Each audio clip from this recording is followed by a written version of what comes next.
Mohon maaf, bukan tiket lepas hukuman, kata pemuda PAS ketika hentang rapat akhbar Sinchu Daily berkenaan kes kesalahan bendera Malaysia dulu.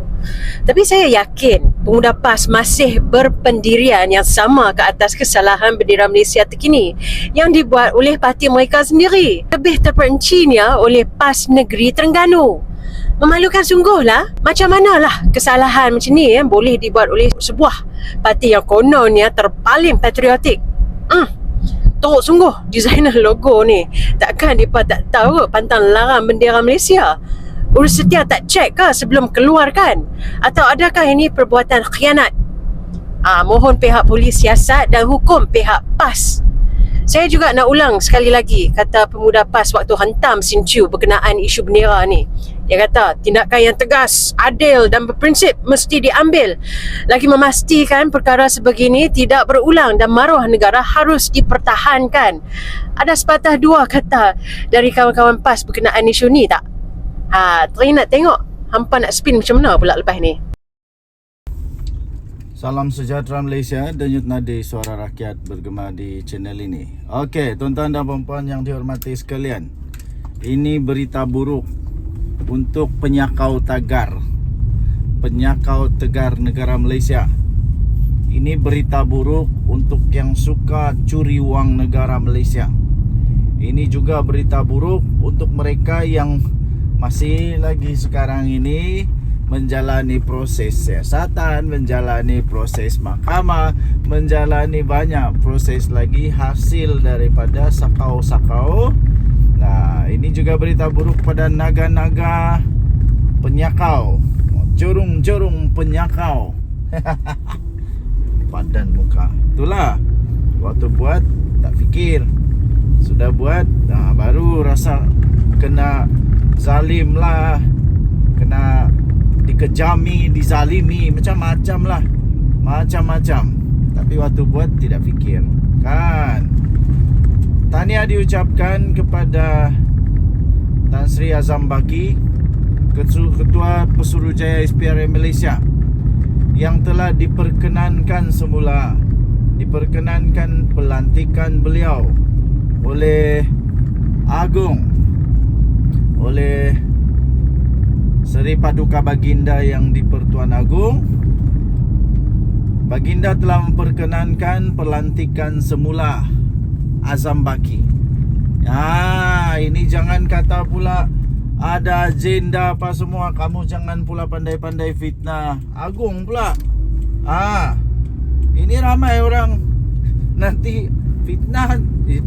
Ada pemfitnah ni, pemfitnah tegar, dia tak peduli, sudah tahu. Macam dululah kes yang di Pertuan Agong bersama dengan Perdana Menteri makan di sebuah restoran, pun ada juga walaun yang buat fitnah.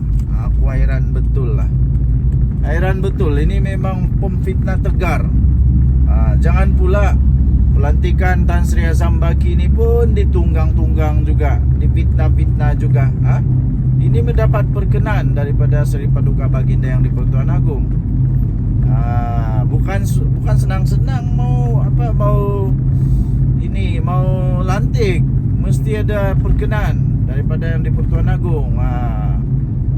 Jadi ini pelantikan dia yang anda perlu faham, yang kita perlu faham rakyat Malaysia. Pelantikan Tan Sri Azam Baki semula sebagai Ketua Pesuruhjaya SPRM supaya ada kesinambungan, fahamkah? Ada kesinambungan, ada kesinambungan dalam usaha untuk membenteras rasuah. Bukan pasal kejam kah, zalim kah, supaya ada kesinambungan. Okey, tuan-tuan dan puan-puan yang dihormati sekalian, kita doakan yang terbaik kepada SPRM. Doakan usaha kerajaan Madani ini yang mahu membenteras, mahu, kalau boleh kita terus hapuskanlah, hapuskan kalau boleh lah kan. Kalau boleh, at least kita ada usaha lah. At least kita ada usaha. Kalau boleh, kita berdoakanlah supaya terhapus keinginan rasuah berrasuah, memberi rasuah menerima rasuah, makan rasuah, dan macam-macam lah. Dia punya impact dia punya natijah. Apa itu natijah? Dia punya consequence. Consequence dia ialah kita punya negara sendiri. Quality control hampas, macam-macam lah. Ya, kau bayangkanlah kalau kerana rasuah, satu-satu produk tu sepatutnya harga dia RM2. Tapi kerana rasuah, produk itu punya nilai bukan RM2, jadi 80 sen. Nah, kualiti dia macam mana? Macam gitulah. Sebab itulah jangan. Even untuk dapat rasuah bukan untuk poket sendiri, untuk parti kah, itu rasuah, tetap rasuah. Bagi saya rasuah tetap rasuah lah. Jangan makan rasuah. Yang kaya kamu saja. Orang yang susah tetap susah, selama-lamanya susah. Anda rasa berdosa kah? Okey. Tinggalkan komen anda. Denyut Nadi Suara Rakyat bergema di channel ini. Jangan lupa tekan butang subscribe, like dan share. Kita jumpa lagi. Bye-bye. Salam sejahtera, selamat petang geng-geng, tong-tong Pinai semua di Sabah. Ada satu video saya yang viral tentang Kuskop. Pertama sekali, sebelum saya ingin menjelaskan apalagi program yang Kuskop bawa sekarang, saya ingin menjelaskan dulu kesalahpahaman beberapa komen yang telah ditulis ya. Ramai orang ingat Kuskop ini scam. No, this is not scam. Ini adalah badan kerajaan. Ini jabatan kerajaan ya, bukan main-main. Ini Kementerian Pembangunan Usahawan dan Koperasi. Itu singkatan dia Kuskop. Ramai juga orang kata ini adalah satu yang bersifat bukan pemberian. Of course, ini bukan pemberian free. Maksudnya Anda perlu berusaha untuk maju.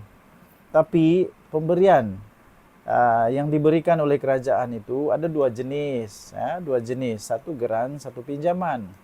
Ya, jadi apa yang saya ingin tuan-tuan dan puan-puan lakukan ialah masuk ke dalam laman web Kuskop dan pilihlah mana yang sesuai bagi Anda untuk menjalankan perniagaan. Ramai orang komen kepada saya, oh ingat nih bantuan, sampai bila kita mau dapat bantuan? Sampai bila? Takkanlah sampai tua-tua pun masih dapat bantuan. Perlu usaha untuk berjaya. Kalau dapat geran pun, walaupun geran itu tidak perlu dibayar, tapi geran itu perlu usaha tuan-tuan dan perempuan untuk berjaya. Kalau memang ada sudah mindset sedia kan di dalam fikiran, ada mindset yang saya ini mau pok-pok duit saja, tidak perlu. Jangan. Kerana itu hanya menyusahkan Anda, menyusahkan orang lain. Orang lain yang betul-betul mau jadi usahawan tidak dapat. Kamu yang main-main saja, mau pok-pok saja, itu menyusahkan. Ya, kalau tidak ada pikiran mau berjaya, tidak perlulah. Ini bagi pikiran yang mau berjaya. Mau dapat geran, kemudian betul-betul mau berjaya. Itu yang kita mau. Tuan-tuan dan puan-puan yang dihormati sekalian. Pertama sekali, kita ingin bersyukurlah. Sebab kita ada menteri yang betul-betul buat kerja. Menteri ini bukan menteri Sabah. Menteri ini menteri federal. Persekutuan. Jemaah menteri betul-betul di dalam persekutuan. Yaitu Datuk Ewan Benedict. Beliau memang menteri yang cukup bekerja. Sungguh luar biasa. Terbaru ini bukti dia bukan scam. Bukan scam. Baru-baru ini Kementerian Pembangunan Usahawan dan Koperasi, yaitu Kuskop, singkatan dia Kuskop, mengumumkan memperuntukkan sebanyak 2 juta ringgit Malaysia kepada Center for Entrepreneur Development and Research atau CEDAR, CEDAR, untuk menerajui program Maju Usahawan Madani tahun ini. Menteri dia sendiri, Datuk Ewan Benedict sendiri berkata, antara modul bimbingan yang ditawarkan dalam program kelolaan CEDAR itu termasuklah strategi pengurusan kredit, e-invoicing, kecerdasan buatan atau AI, adaptasi teknologi, pengurusan perniagaan halal, termasuk amalan alam sekitar, sosial dan takbir urus ESG. Di dalam ucapan beliau berkata kesemua modul berkenaan direka untuk memperkukuhkan daya saing, keupayaan inovasi dan tahap pengetahuan usahawan. Katanya kepada bernama. Sedar adalah merupakan anak syarikat Small Medium Enterprise Development Bank Berhad SME Bank, turut menerima peruntukan 3 juta daripada SME Bank. Ewan berkata tahun ini saja Sedar menyasarkan 3.000 usahawan menyertai program Maju Usahawan Madani di seluruh negara dan setakat ini seramai 1.062 orang usahawan berjaya dibimbing. Daripada 1.062 usahawan itu, 47 adalah usahawan daripada Sabah yang menyertai program Madani PMR 2025 di Tawau. Tuan-tuan dan puan-puan, daripada 1062 hanya 47 saja. Kenapa ada jadi begini? Kerana mindset kita lah. Mindset kita yang suka dapat bantuan. Semua mau dapat free, lepas tu tidak perlu buat apa-apa. Lepas itu pok-pok duit dapat, biarlah. Yang penting sudah dapat duit, tidak apa. Kita bukan mau jadi manusia begitu, tuan-tuan dan puan-puan. Kita mau menjadi manusia yang memberi inspirasi. Itulah yang dikehendaki oleh menteri ini. Dalam ucapan beliau, saya sendiri mendengar, beliau mahu supaya ada cerita inspirasi yang berjaya. Bukan sekadar dapat duit 10.000, 20.000, 30.000, lepas itu terus hilang. Di dunia sekarang ini, 10.000 itu, 20.000 itu, 30.000 itu, satu hari habis, betul, satu hari boleh habis. Tapi apa yang kita mau adalah cerita inspirasi kejayaan. Tuan-tuan dan puan-puan, sampai bila kita mau lihat orang lain berjaya sementara kita ini suka komplain saja. Komplain. Pada masa yang sama hanya berapa ramai saja orang dari Sabah. Hentikanlah komplain. Ambil ini peluang. Ambil ini peluang masuk di laman web Kuskop. Sementara kita ada menteri yang cukup buat kerja dengan baik ini, yaitu Datuk Ewan Benedik sendiri. Datuk Ewan Benedik sendiri berusaha memperkenalkan Kuskop ini ke Sabah, ke Sarawak, ke Semenanjung Malaysia secara fokus, secara khususnya di Sabah sendiri.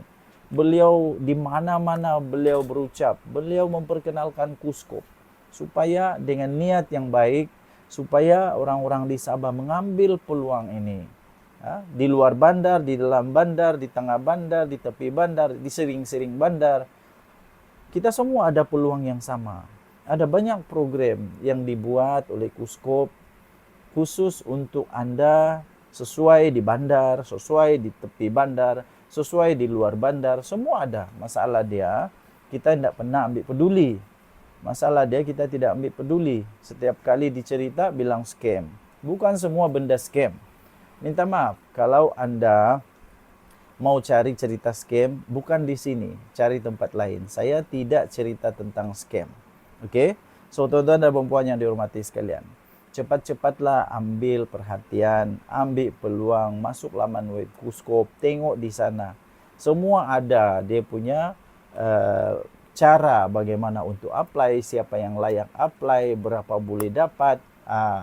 Mana tahu inilah peluang kita untuk mengubah hidup. Ingat, mengubah hidup. Bukan untuk dapat duit semata-mata terus hilang begitu saja. Ya, kita mau mencipta manusia-manusia yang lestari kekayaan dia, yang akhirnya dapat menjadi inspirasi kejayaan dan akhirnya dapat beri peluang kepada orang lain untuk berjaya juga.